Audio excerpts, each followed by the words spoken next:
Dobro večer ljudi. Evo da se još ja večeras javim u vezi ovog zadnjeg klipa.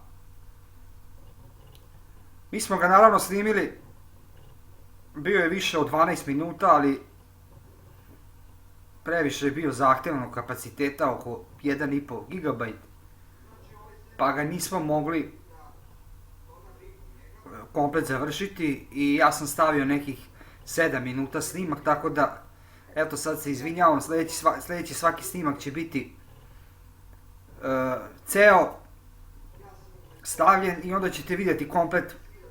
Ovdje bi se samo nadovezao, propržio sam ribu, stavio sam začine, stavio sam u somun i lepo sam zapekao u redi. Znači jako je hrskavo ispalo, jako fino. Imali smo tu jednog kolegu i on je došao i ocijenio je nekom ocenom 10. Tako da, u budući, eto, još jedno malo izvinjenje. Znači svi snimci će biti više od 10-15 minuta. Sad, naravno, naše tehničke mogućnosti vidjet ćemo kakvi će nam biti. Ali eto, čisto da, eto, ovaj video, čisto da vas informišem. Eto, pa se čujemo i vidimo opet sljedeći put u Pajnim Džekonijama. Prijatno.